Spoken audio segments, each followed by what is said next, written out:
ओम साईं राम। मैं पूजा बाबा की बेटी बाबा से आज्ञा लेकर श्री साईं सचरित्र के अध्याय 11 का पठन शुरू कर रही हूँ। श्री साईं सचरित्र अध्याय 11। सगुण ब्रह्म श्री साईं बाबा, डॉक्टर पंडित द्वारा पूजन, हाजी सिद्दीकी फाल्के, तत्वों पर नियंत्रण। इस अध्याय में अब हम श्री साईं बाबा के सगुण ब्रह्म स्वरूप, उनका पूजन तथा तत्व नियंत्रण का वर्णन करेंगे। सगुण ब्रह्म श्री साईं बाबा। ब्रह्म के दो स्वरूप हैं, निर्गुण और सगुण। निर्गुण निराकार है और सगुण साकार है। यद्यपि वे एक ही ब्रह्म के दो रूप हैं, फिर भी किसी को निर्गुण और किसी को सगुण उपासना में दिलचस्पी होती है, जैसा कि गीता के अध्याय 12 में वर्णन किया गया है। सगुण उपासना सरल और श्रेष्ठ है। मनुष्य स्वयं आकार, शरीर, इंद्रिय आदि में है, इसलिए उसे ईश्वर की साकार उपासना स्वभावतः ही सरल है। जब तक कुछ काल सगुण ब्रह्म की उपासना न की जाए, तब तक प्रेम और भक्ति में वृद्धि ही नहीं होती। सगुणोपासना में जैसे जैसे हमारी प्रगति होती जाती है, हम निर्गुण ब्रह्म की ओर अग्रसर होते जाते हैं। इसलिए सगुण उपासना से ही श्री गणेश करना अति उत्तम है। मूर्ति, वेदी, अग्नि, प्रकाश, सूर्य, जल और ब्राह्मण आदि सप्त उपासना की वस्तुएं होते हुए भी सद्गुरु ही इन सब में श्रेष्ठ है। श्री साईं का स्वरूप आँखों के सम्मुख लाओ, जो वैराग्य की प्रत्यक्ष मूर्ति और अनन्य शरणागत भक्तों के आश्रयदाता हैं। उनके शब्दों में विश्वास लाना ही आसन और उनके पूजन का संकल्प करना ही समस्त इच्छाओं का त्याग है। कोई कोई श्री साईं बाबा की गणना भगवत भक्त अथवा एक महाभागवत में करते थे या करते हैं, परंतु हम लोगों के लिए तो वे ईश्वर अवतार हैं। वे अत्यंत क्षमाशील, शांत, सरल और संतुष्ट थे, जिसकी कोई उपमा ही नहीं दी जा सकती। यद्यपि वे शरीरधारी थे, पर यथार्थ में निर्गुण, निराकार, अनंत और नित्य मुक्त थे। गंगा नदी समुद्र की ओर जाती हुई मार्ग में ग्रीष्म से व्यथित अनेक प्राणियों को शीतलता पहुंचाकर आनंदित करती, फसलों और वृक्षों को जीवन दान देती और जिस प्रकार प्राणियों की क्षुधा शांत करती है, उसी प्रकार श्री साईं संत जीवन व्यतीत करते हुए भी दूसरों को सांत्वना और सुख पहुंचाते हैं। भगवान श्री कृष्ण ने कहा है, संत ही मेरी आत्मा है, वे मेरी जीवित प्रतिमा और मेरे ही विशुद्ध रूप हैं। मैं स्वयं वही हूँ। ये अवर्णनीय शक्तियाँ या ईश्वर की शक्ति, जो कि सत्य, चित्त और आनंद है, शिरडी में साईं रूप में अवतीर्ण हुई थी। श्रुति में ब्रह्म को आनंद कहा गया है। अभी तक यह विषय केवल पुस्तकों में पढ़ते और सुनते थे, परंतु भक्तगण ने शिरडी में इस प्रकार का प्रत्यक्ष आनंद पा लिया है। बाबा सबके आश्रयदाता थे, उन्हें किसी की सहायता की आवश्यकता न थी। उनके बैठने के लिए भक्तगण एक मुलायम आसन और एक बड़ा तकिया लगा देते थे। बाबा भक्तों के भावों का आदर करते और उनकी इच्छा अनुसार पूजन आदि कर देने में किसी प्रकार की आपत्ति न करते थे। कोई इत्र और चंदन लगाते, कोई सुपारी, पान और अन्य वस्तुएं भेंट करते और कोई नैवेद्य ही अर्पित करते थे। यद्यपि ऐसा जान पड़ता था कि उनका निवास स्थान शिरडी में है, परंतु वे तो सर्वव्यापक थे। इसका भक्तों ने नित्य प्रति अनुभव किया। ऐसे सर्वव्यापक गुरुदेव के चरणों में मेरा बार बार नमस्कार है। डॉक्टर पंडित की भक्ति। एक बार श्री तात्या नूलकर के मित्र डॉक्टर पंडित बाबा के दर्शनार्थ शिरडी पधारे। बाबा को प्रणाम कर वे मस्जिद में कुछ देर तक बैठे। बाबा ने उन्हें श्री दादा भट्ट केलकर के पास भेजा, जहाँ पर उनका अच्छा स्वागत हुआ। फिर दादा भट्ट और डॉक्टर पंडित एक साथ पूजन के लिए मस्जिद पहुँचे। दादा भट्ट ने बाबा का पूजन किया। बाबा का पूजन तो प्राय सभी किया करते थे, परंतु अभी तक उनके शुभ मस्तक पर चंदन लगाने का किसी ने भी साहस नहीं किया था। केवल एक महालसापति ही उनके गले में चंदन लगाया करते थे। डॉक्टर पंडित ने पूजन की थाली में से चंदन लेकर बाबा के मस्तक पर त्रिपुंडाकार लगाया। लोगों ने महान आश्चर्य से देखा कि बाबा ने एक शब्द भी नहीं कहा। संध्या समय दादा भट्ट ने बाबा से पूछा, क्या कारण है कि आप दूसरों को तो मस्तक पर चंदन नहीं लगाने देते, परंतु डॉक्टर पंडित को आपने कुछ भी नहीं कहा? बाबा कहने लगे, डॉक्टर पंडित ने मुझे अपने गुरु श्री रघुनाथ महाराज धोपेश्वर कर, जो कि काका पुराणिक के नाम से प्रसिद्ध हैं, के ही समान समझा और अपने गुरु को वे जिस प्रकार चंदन लगाते थे उसी भावना से उन्होंने मुझे चंदन लगाया। तब मैं कैसे रोक सकता था? पूछने पर डॉक्टर पंडित ने दादा भट्ट से कहा कि मैंने बाबा को अपने गुरु काका पुराणिक के समान जानकर ही उन्हें त्रिपुंडाकार चंदन लगाया है, जिस प्रकार मैं अपने गुरु को सदैव लगाया करता था। यद्यपि बाबा भक्तों को उनकी इच्छा अनुसार ही पूजन करने देते थे, परंतु कभी कभी तो उनका व्यवहार विचित्र ही हो जाया करता था।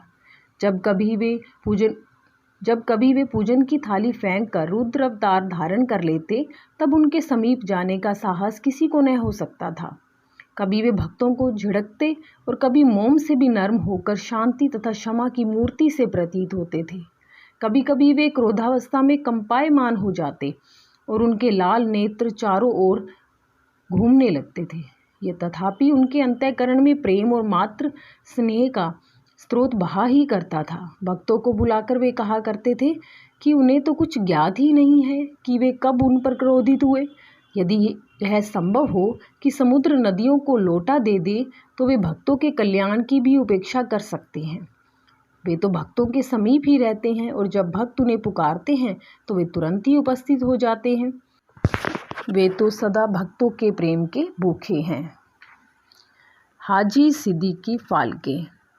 यह कोई नहीं कह सकता था कि कब श्री साईं बाबा अपने भक्त को अपना कृपा पात्र बना लेंगे। यह उनकी इच्छा पर निर्भर था। हाजी सिद्दीकी फाल्के की कथा इसी का उदाहरण है। कल्याण निवासी एक यवन, जिनका नाम सिद्दीक फाल्के था, मक्का शरीफ का हज करने के बाद शिरडी आए। वे चावड़ी में उत्तर की ओर रहने लगे। वे मस्जिद के सामने खुले आंगन में बैठा करते थे। बाबा ने उन्हें 9 माह तक मस्जिद में प्रविष्ट होने की आज्ञा न दी और न ही मस्जिद की सीढ़ी चढ़ने दी। फाल्के बहुत निराश हुए और कुछ निर्णय न कर सके कि कौन सा उपाय काम में लाएं।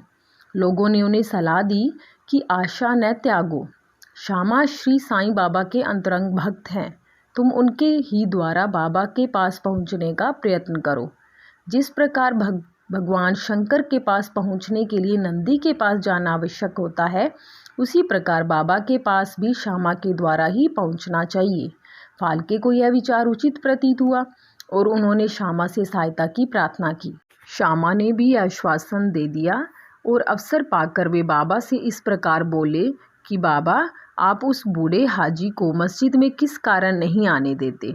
अनेक भक्त स्वेच्छापूर्वक आपके दर्शन को आया जाया करते हैं, कम से कम एक बार तो उसे आशीष दे दो।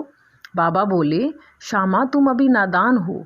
यदि फ़कीर अल्लाह नहीं आने देता है तो मैं क्या करूं?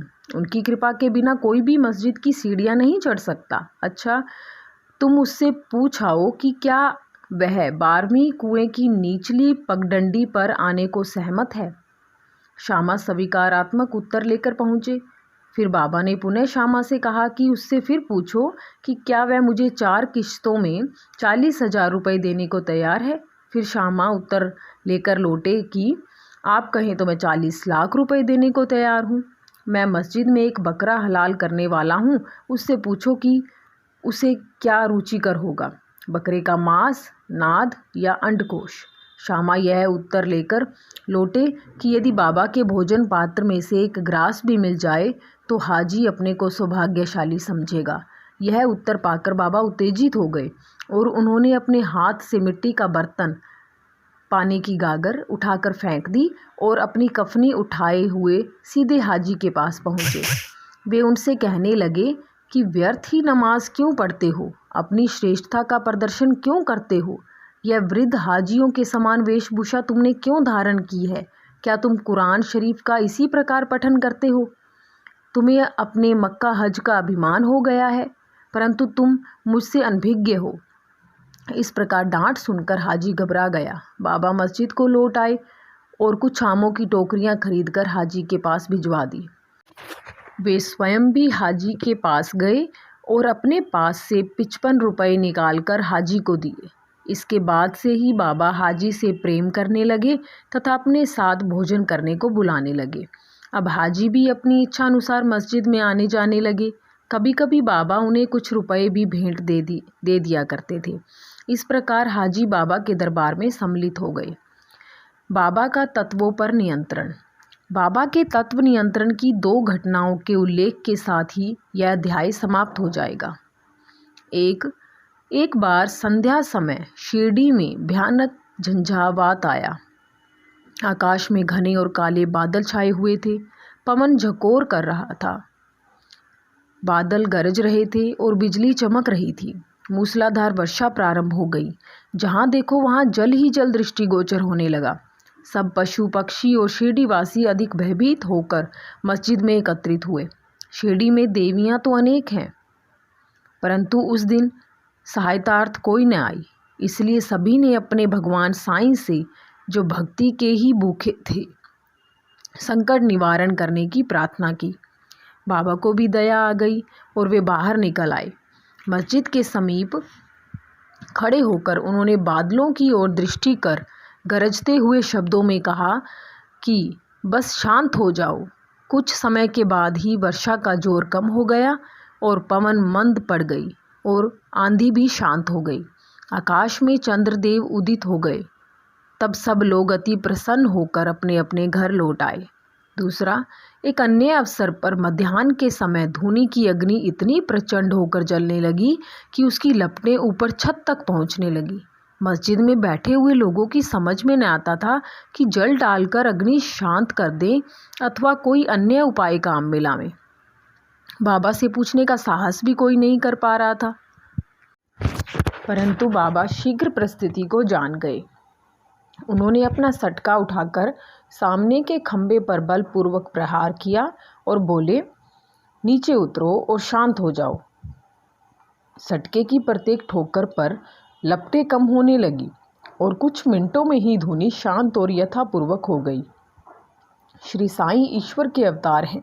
जो उनके सामने नत होकर उनके शरणागत होगा, उस पर वे अवश्य कृपा करेंगे। जो भक्त इस अध्याय की कथाएं प्रतिदिन श्रद्धा और भक्ति पूर्वक पठन करेगा, उसका दुखों से शीघ्र ही छुटकारा हो जाएगा। केवल इतना ही नहीं, वरन उसे सदैव श्री साईं चरणों का स्मरण बना रहेगा और उसे अल्पकाल में ही ईश्वर दर्शन की प्राप्ति होकर उसकी समस्त इच्छाएं पूर्ण हो जाएंगी और इस प्रकार वह निष्काम बन जाएगा। श्री सद्गुरु साईनाथार्पणमस्तु। शुभम भवन्तु। ओम साईं।